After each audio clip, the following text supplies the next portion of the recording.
overcome call reluctance. I want you to know this: your fear of the phone and what could happen and will likely never happen is literally costing you millions of dollars. Today, I've asked a friend of mine, Wally Bressler, Coach Wally Bressler, who runs a program, Phone Sales Secrets, to come in and just work with us a little bit to help us to overcome our fear of the phone. Wally, such a pleasure to have you here. Thanks for joining us today. Hey, thanks so much. Good to be here. I'm very grateful that I can chat with you and your folks. Yeah, and I appreciate it, man. I was very impressed by an interview that I heard you do. And I realized, now keep in mind that I teach agents specifically how to scale their warm market business. Yet, even in a warm market business, folks, we still have the need to pick up the phone. We live in a time and an era where, whether it's Zoom, whether it's phone, we need to be voice to voice with people. And if you are unwilling to do that, you are unwilling to make money in this industry, period. In fact, I just had this conversation with an agent yesterday. He was sharing with me some challenges that a teammate of his is having. And I told him, I said, look, the reality is conversions come from conversations. And if this agent isn't willing to be in conversations, then they're just in the wrong spot, potentially the wrong industry. Now that can change.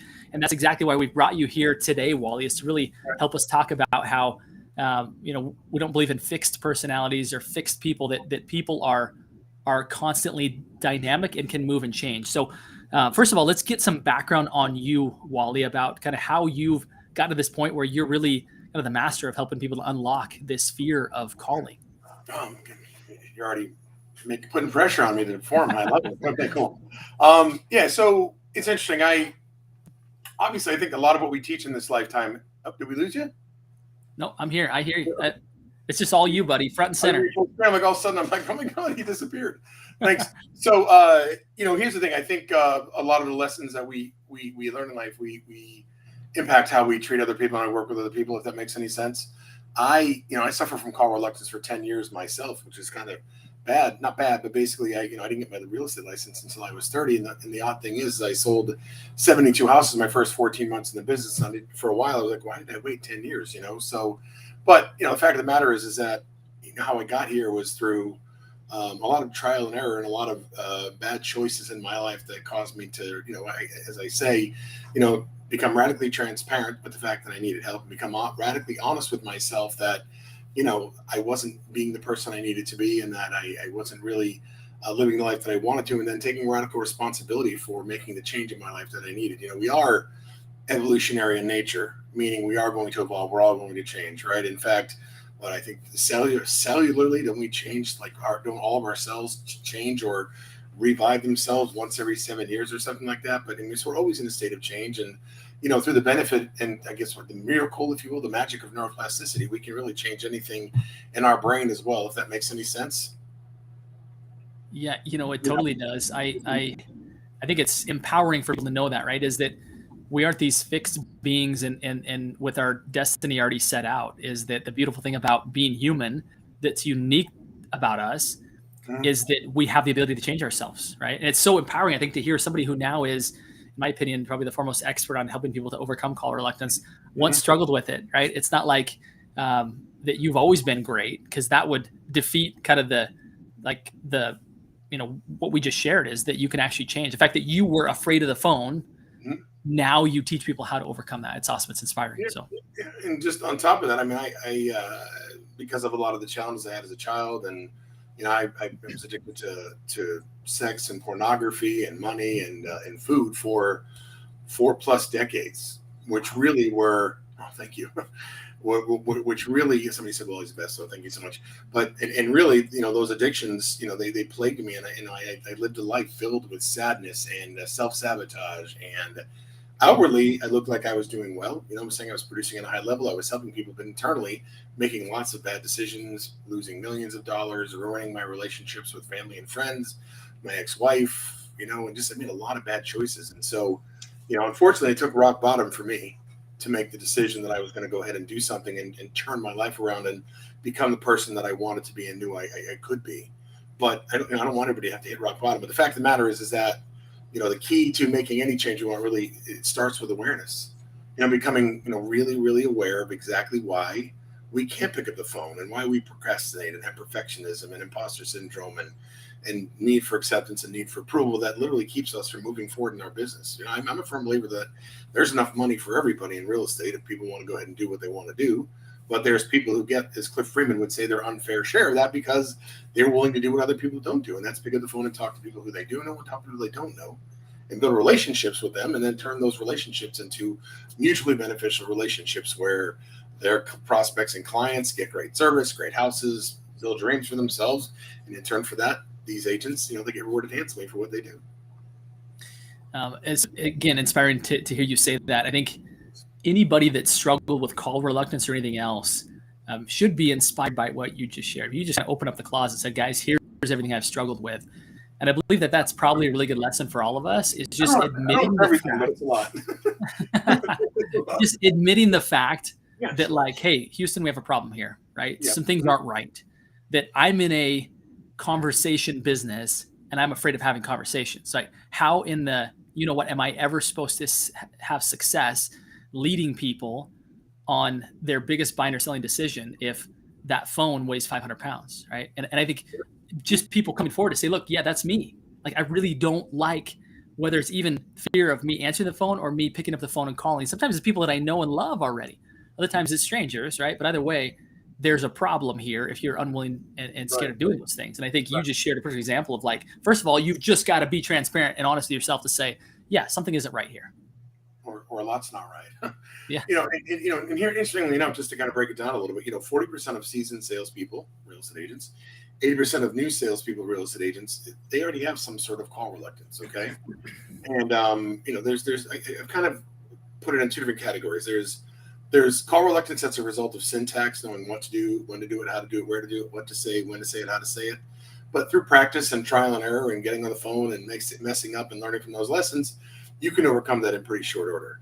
The call reluctance that I really focus on is call reluctance that's created by emotional challenges, right? Things, hidden identities, I call them, where we have these like beliefs about ourselves that don't necessarily exist outwardly, but internally they are really helping us, or they're really controlling the decisions we make about what we think we can and can't do, what we think we are and are not worthy of, if that makes any sense, right? And so people walk around their entire life saying, I hate cold calling. I don't want to bother anybody else.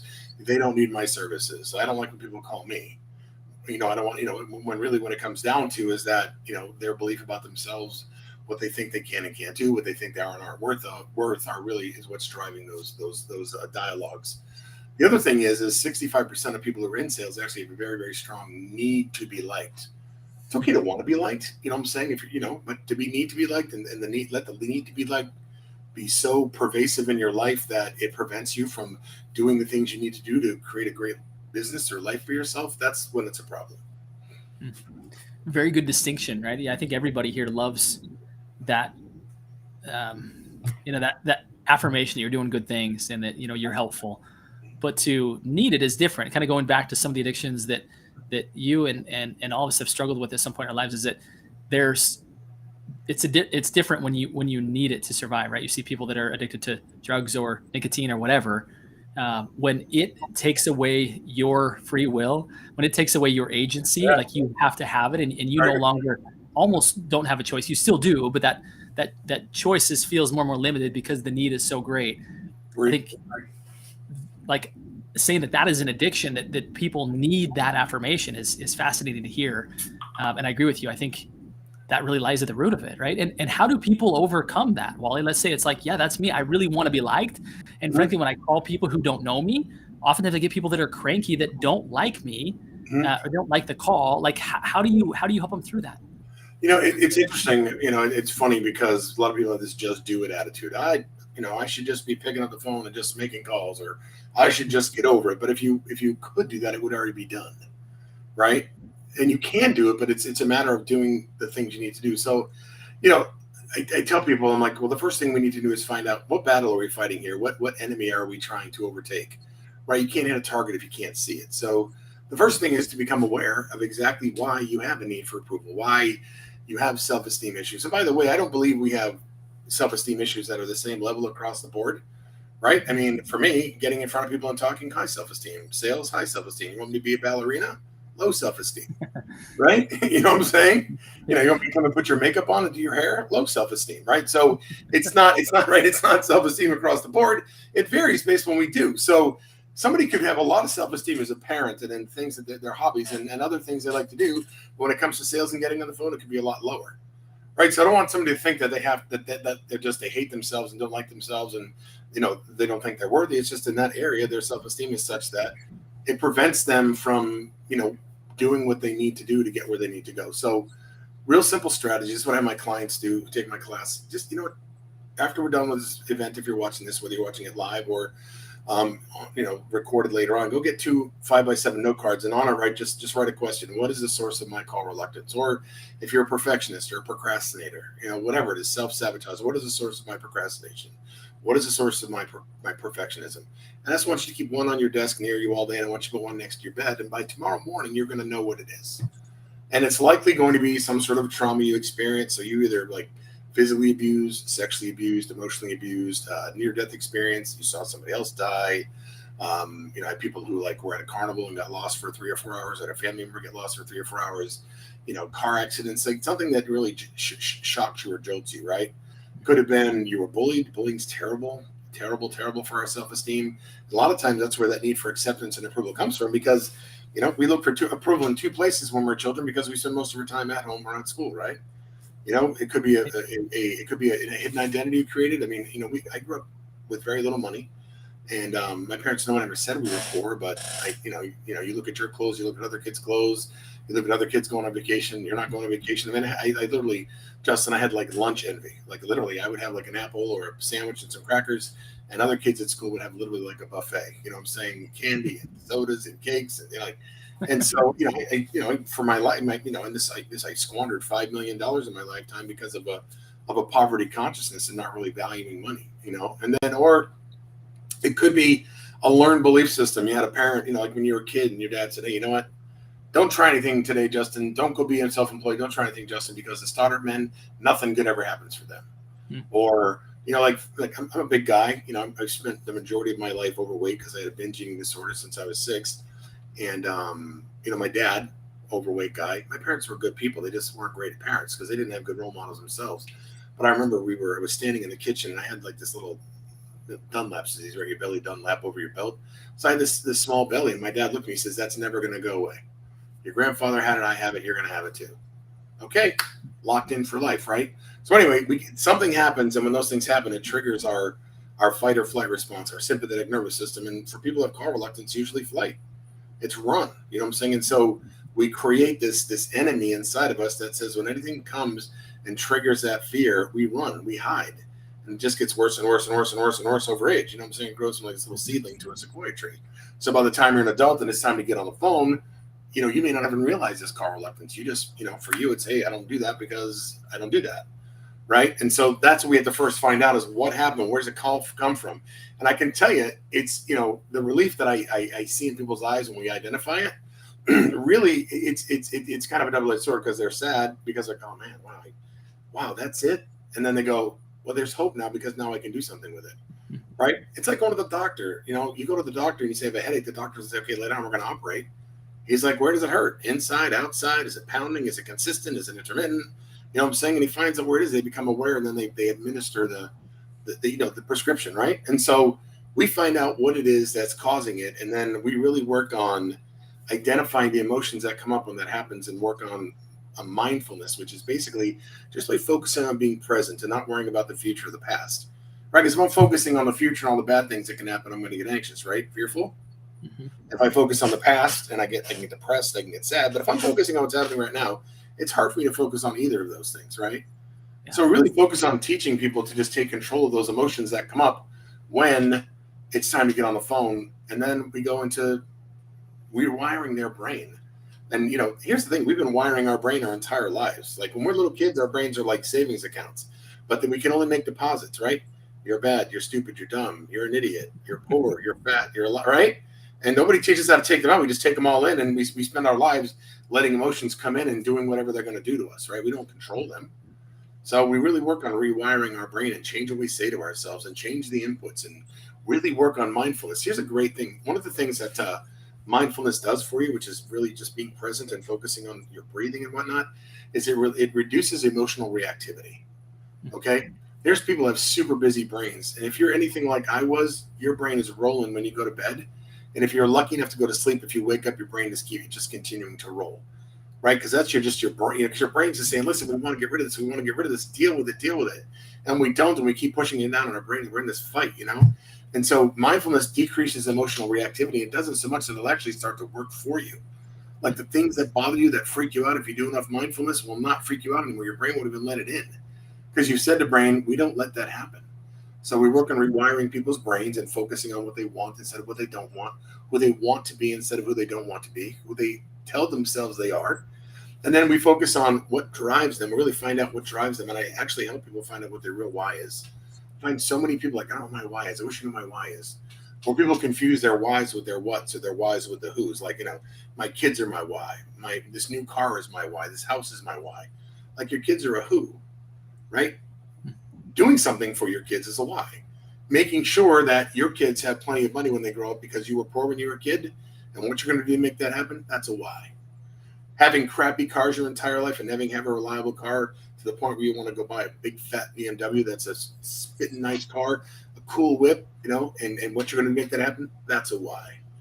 And so basically, I kind of take people through this process of focusing on all the bad and the pain and the negativity and all the stuff they're running from and start working on making space so we can let the good stuff in, like what we want for the future. And when that happens, we're willing to get on the phone because we see that we're worth it and we see that we're worth what's going to happen as a result of it. And we stop giving a rat's ass what people think about us, because what people think about us is none of our business. Right? Abraham Maslow said it best. He said, be independent of the good opinion of other people. So really, to answer that was a long answer to your question, which is, let's go find out why we're worried people don't like us. And let's get to the point where we can go ahead and stop making the fear of people not liking us even show up in our brain. And let's create some space and start loving ourselves and caring about ourselves. And let's focus on what we want and realize that nothing anybody can say or do to us is going to stop us from becoming who we want to be and creating what we want in our lives. I just have a million thoughts running through my head from everything you've shared here. It's absolutely brilliant. I wish we had more time. We've got just a few minutes here. I just want to make a couple points here really quickly. One of my key mentors, a couple of them have talked about how if you knew how few people would come to your funeral and people who would not come because it's raining or wouldn't go to the, to the graveside because it's raining, like you would start to realize like people don't think about me as much as I would like them to. And I put way too much stock in their opinions, kind of like what you're saying, is that like, there's no reason for me to guide my life around what they think of me, because the reality is that they're not thinking about me that much. We're all thinking about ourselves. That was awful, but it's true. Oh, it's true. Well, and I think the thing the story that stood out to me, it's actually my favorite movie of all time. It's Rudy. And my kids are like, Dad, it's kind of boring. But the storyline there is so powerful. And I related to what you were talking about. Is like the Rudigers were like, they weren't college people, right? They didn't go to, like Rudigers didn't go to college. They worked in the steel mill, and that's just what they did. And he had all these things to overcome. And then you see this beautiful story of him overcoming it and making his family like so proud, the fact that he didn't listen to them and he went on to become something great, right? Not only a college student, but also somebody who played in a Notre Dame football game. And I think to me that really stands out about this story, that each and every one of us can, if you know what I'm talking about, run out of that tunnel with the shiny gold helmet on like Rudy did, right? Whatever that looks like for you, whether it be creating the life, the business that you dream of, by overcoming this, by having your own Rudy story, not listening to those inputs that came at you, throughout your youth. I want to stop you really quickly, Wally, because I'm hoping that you become kind of a regular inside our Think Bigger Real Estate Facebook group here, because there's so much value that you bring to the table. But I know that there's people who are going to want to get more value from you before we have you back on. So my question to you is, what's the best way for people to begin to soak up more of the value that you have to offer? Directly, they can go join my Facebook group, Phone Sales Secrets on Facebook. They can go in and request to be added. I'll add them. I offer everybody who wants to talk a free, no obligation, no cost, 15-minute conversation. You having problems like this, you want to find out why. I usually help you find out about 10, 15 minutes. So you can hop on my calendar. If you go to phonesalesecrets.com, you can grab some time on my calendar. And that's probably the two best ways to connect with me. It's funny. I brought that what do you call it? That guy's name was Fortune in the movie that Charles S. Dutton played. Okay. I brought the quote up. It's like, I remember you're 5 foot nothing, you're 100 nothing, and you had barely a speck of athletic ability, and you hung in there with the best college football players in the land for 2 years. You know what I'm saying? You're going to walk out of here with a degree from the University of Notre Dame. And then I picked this up. It says, in this life, you don't have to prove nothing to nobody but yourself. And after what you've gone through, if you haven't done that by now, it ain't never going to happen. Now go on back. So Man. I think it was perfect that you brought that up, because I think that you got nothing to prove to nobody. So Wally, you give me goosebumps, buddy. It's no wonder my kids I laugh. get goosebumps myself. I'm like, as soon as you said that, I made up my head, I'm like 5 foot nothing, 100 nothing. And a good friend of mine, Nick Nanton, actually did a documentary on Rudy and met him personally, and you can get that on